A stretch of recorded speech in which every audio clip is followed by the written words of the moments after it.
x minus 2. So what I would do for this one is, because it's a one-sided function, I would graph it, or if you know what it looks like, then you should be able to figure it out. But to graph it, we know what the graph of 1 over x looks like. F of x equals 1 over x is going to be a function like this.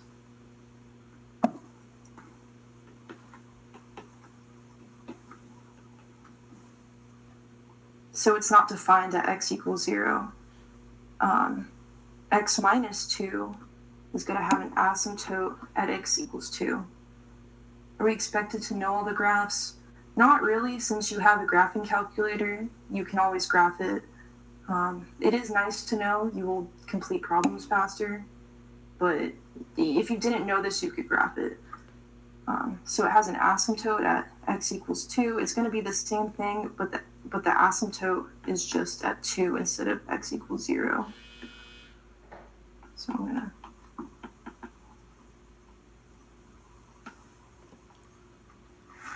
So we're evaluating this function from the left. So if we're following it from the left, we keep going. Where is it going? It just keeps going down. It just keeps going forever, right?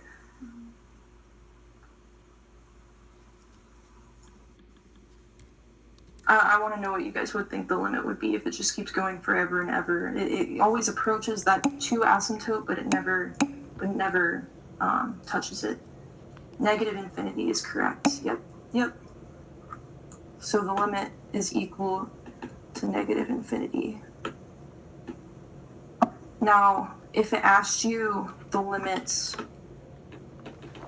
as x goes to 2 from the right side of the same thing, you see that it keeps going up forever,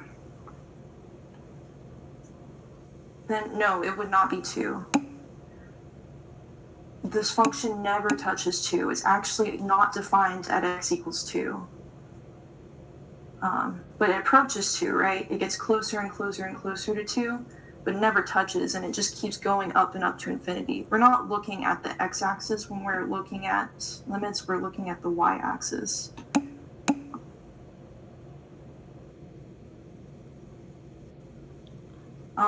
Honestly, I would draw a little picture. You're allowed to have graphing calculators, so even if you don't know that's what the graph looks like, you can graph it. Or just, if you don't have a graphing calculator and you remember the function, you can explain it really quick with a couple words. But yeah. I personally graphed this one. This is the only one I graphed, because it's just, visually you see that it has an asymptote at x equals 2. And so it just keeps going down and down and down from the left side, equaling negative infinity.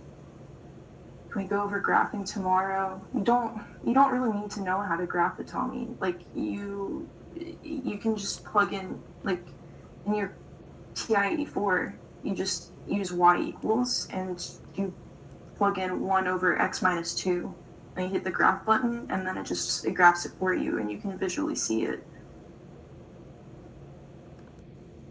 And if the graph on the calculator doesn't do it for you, you can look at the table function and then plot it.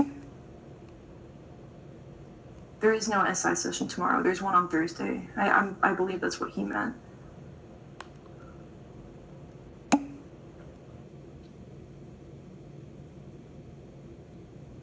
It's not a set graph. It changes with the function. Yeah, that's right. You plug in the function in the calculator, and then it graphs it for you. What does it means? All limit is the value that your function is approaching when x goes to a certain number, whether that's 1, 2, infinity, where x is going to. It doesn't matter. It's where the function is going towards. So where even if it doesn't physically touch that, because it's going towards infinity, the y is going towards infinity, it never stops. It's keep going down and down and down without hitting a certain function or a certain point. Is always just going to be negative infinity. Tommy, it is set unless I get low attendance. If low attendance happens, then I will consider changing my SI times. But I had way more people show up today than I thought, so I probably will not happen on it. Yeah, people voted on it earlier. I may hold other sessions, like, I'm planning on doing a third one at some point covering trig and algebra. So if I feel like there's a need for a third session, I might do one. But it will not be consistently having 3 sessions. We didn't do 114. I'm going to be doing that on Thursday. I skipped around. I did 115, 113, 112, 110,